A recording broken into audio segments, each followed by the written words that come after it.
Yes, welcome back to the news today. This is the daily debate. This is our election debate, election 2015 here in Israel. We began the day with plans to begin the special election series during the daily debate. Israeli elections have taken a different tone since the events in Syrian Golan Heights, with a reported 6 Hezbollah members killed in an Israeli strike.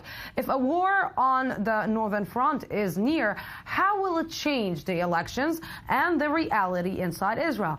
And to understand how it will change and to get into the conspiracy theories, because this is what we love to do, with me right now is Dr. Hani Zubaydah, professor of political science at the Israel Valley Academic College. Good evening. Thank you very much for coming. Lucy. Thank you for having me. And also Professor Yossi Yona of Barahion University. Good evening. Thank you very much. And you're number 23 in the Labour Party. So congratulations. Probably. Congratulations. The next time it's Knesset member. You should ask probably what, 23 or probably Knesset member? Probably Knesset member. So gentlemen, let's start. This day was supposed to start with the election and what is happening with the Jewish Hope Party and what is happening with Israel Beitenu and what is happening with Yesh Atid. But today the focus again is on Prime Minister Benjamin Netanyahu that took or didn't take, let's say, really, no, I won't say the word, not horrific turn of events, which we spoke about, and let us try to reiterate this issue. While first I would like to congratulate my colleague Yossi Yona, who's a great person, and I really do hope that he will reach the Knesset. Yes, many more people like Yossi would be a great benefit to the Israeli state and society.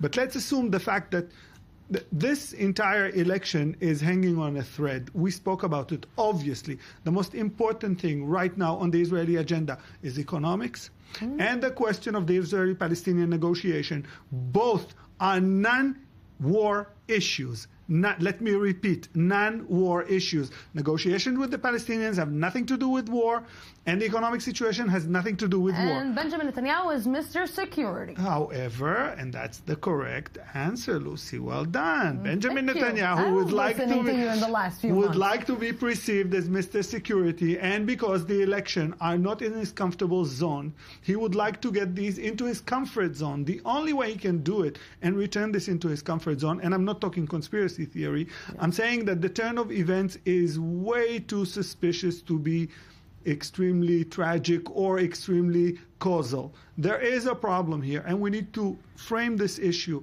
If we will see a border heating in the north, in the south, in the west, in the east, we will have to take into account that somebody's trying to shift the limelight from the economic Palestinian issues into another issue, and I think that will be a great way to win the election for Benjamin Netanyahu. So let me ask you something. The Labour Party, let's say the Zionist United Group, if we can call it in English, or how we will call it in English, but the Avodah Party and Hatnuah Party together, they got really strong in the last polls, and this puts Benjamin Netanyahu in a really weak position, and in a position that Benjamin Netanyahu doesn't like to see, especially when he's so affected with the polls. Where does it put right now Tzipi Livni and Bougie Herzog? Where does it put him, Yitzhak Herzog? First, Hani, thank you very much for congratulations, and I hope that it becomes reality. You know, now look, I mean, oftentimes it did indeed happen. It worked out that way, where you have like this flaring out on the borders, and it would sort of take the attention of the public, and then the election suddenly would become, you know, on security issues and what have you. And a war election. Yeah, but nonetheless, and we might not agree about that, it might be the case. Well, it might be the case that it would work out in Netanyahu's favor, you know. But it might be the case, and I hope that this is the case, that the Israeli public has become more mature. Now, of course, we are sort of rolling out the possibility of a ploy being pulled off, you know, by Benjamin Netanyahu.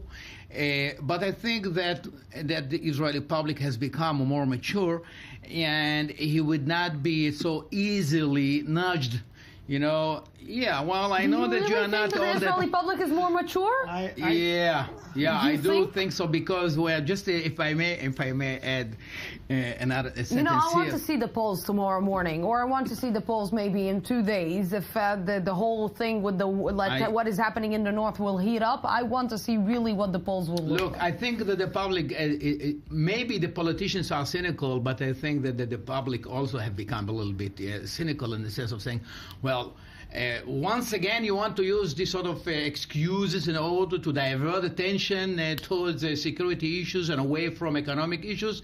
I think that there is this sense, if you wish, of disbelief. You know, there is a crisis of faith, and people don't want Netanyahu. And I encounter this sort of deep feeling all around me, you know, that people are fed up with Netanyahu, with his leadership, and with his putting emphasis on security issues and so forth and so on. So let's put it this way. I hope that the Israeli public is more mature and would not smarter this time. Yeah, hope is always good. Yes. Do you think that? Because a lot of times we talked about the fact that right now it's the battle of charisma. It's the battle between two people. It's the battle between Yitzhak Herzog, and it's the battle between Benjamin Netanyahu. It's not like when the Israelis are going to the polls, they're not going to elect and select a party, they're going to select the prime minister. And if Mr. Security, Mr. Benjamin Netanyahu, is going to open a war in the north against Hezbollah that just threatened Israel on Friday, that said that it can and it's preparing itself for a big war with Israel, and in a case that at the end, I'm already after the war, okay? That Israel will win this war. Very short, Mr. Security, it will be a very short. Because we need to get also, you know, to the elections.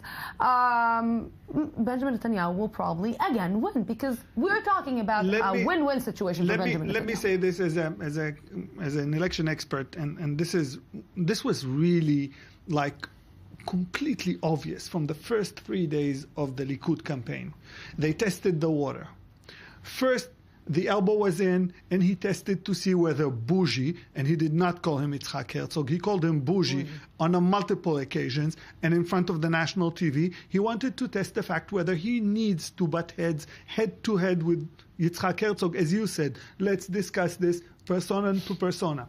And he found out it didn't work. Then they tested, you elect the Likud, we changed the system. And the public did not grab. And what, the kindergarten video is the one? Yes. And then he went, but then he moved to the right of him.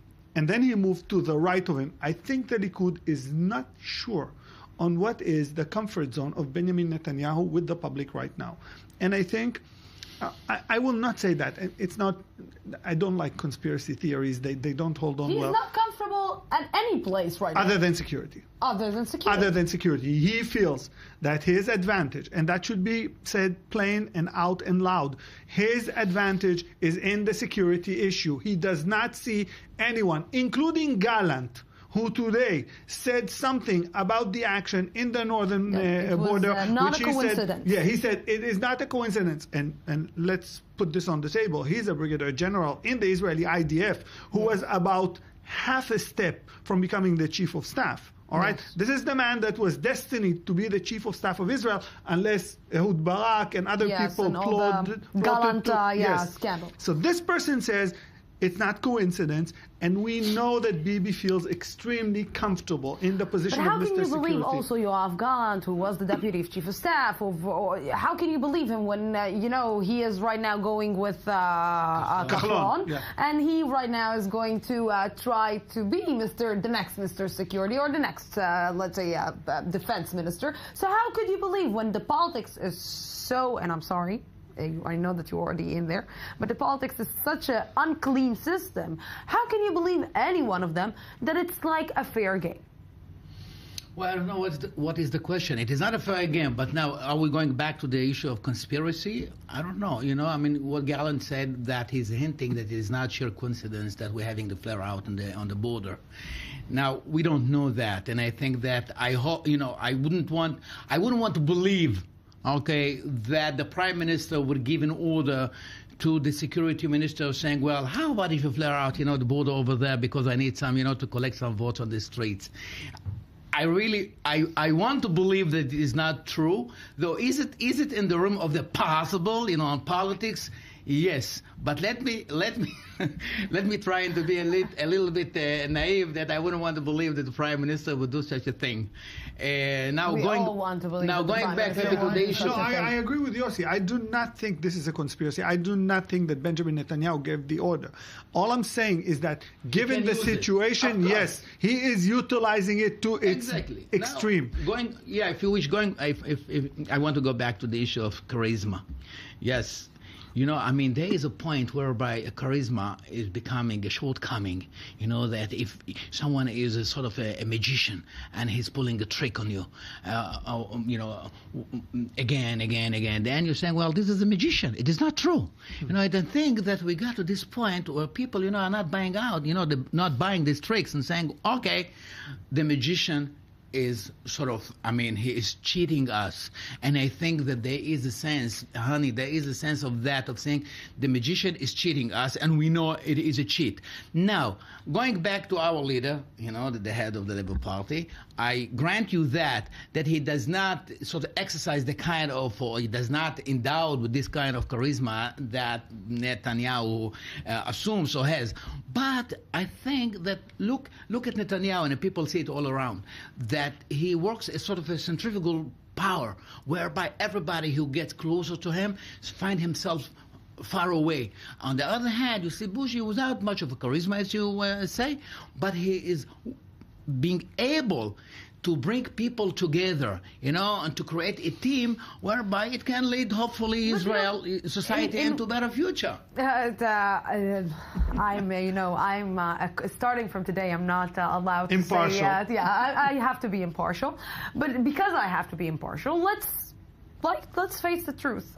When Benjamin Netanyahu did the video that he did today with the kindergarten kids, in one way or another, we can say that the Prime Minister, during Operation Protective Edge, or during all the last period, he was actually handling not parliament members, not ministers. He was actually handling with 6-year-old boys and girls that didn't know how to play together in the garden. But it's not working anymore. Yes, I think we spoke about it. I think this upcoming election has nothing to do with governability or stability or problems within the government. This election is only because of ego between leaders of different parties that could not reconcile them. So which means when Benjamin Netanyahu said that he didn't have any choice but to go to elections, he was right. No, it means that he couldn't contain what he wanted versus what somebody else wanted. We have to understand Israel is a coalition system. And in a coalition system, you cannot have 100% of what you want. You need to adjust your levels of need, and you need to adjust your level of satisfaction. 2 years ago, 3 days after the election, I wrote a column and I said, what are you all happy about the elections outcomes? In 2 years, we're going to be in elections again. You know what? 3 days after this election, I will say about 2 to 3 years we'll be in an election again, dependent upon the outcome. It's not the system, it's the ability of people to work together. And Benjamin Netanyahu right now is confused. But I want to add to this. I was reading the tabloid today, sorry, but you know. No, it's okay. We're all reading the tabloids. Yeah, so it's about a very famous singer. She says that she got married knowing in advance that she's going to get divorced very soon. So I think in this case... whomever is getting married these days doesn't know that he's going to get a divorce anytime soon. But I think, but this is very much true about this government. From the very beginning, we all knew that it would not hold out for a long time, because it was sort of, if you wish, a not natural marriage.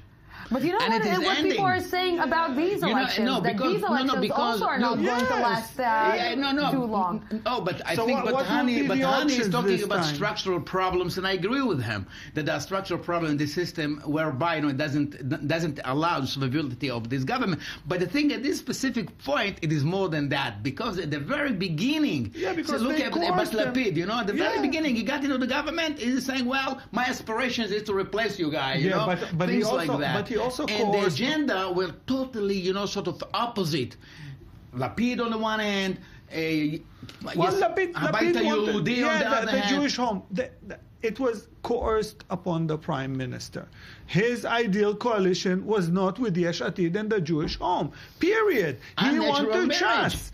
But yet again, what will happen the next time? But exactly, what will happen? He will so have he will have Shas Shas, Kahlon, and the Jewish home, and Yesh Atid, and he's Why gonna not giving us a chance? Not that I'm saying no, but not just Benjamin, not just Benjamin Netanyahu. Okay. Yossi, let me repeat. What I'm counting here are possibilities of coalition. People who are not running for the premier. I was the first one who said that Yitzhak Herzog and Tzipi Livni's move was a tiebreaker. I said it made them a full, honest possibility for the premier. But then again, the possibilities of coalition are narrowed. Gentlemen, time is out. Time is up, but come on. It's not that we just started the election period, so we're going to see you a lot. Coming up after a short break, I24 News correspondent Faleh Habib sits down with Ibrahim Sarsour, member of Israeli parliament and former leader of the Islamic movement in Israel. Don't go anywhere. Was that Britney Spears? No. Oh, who was it?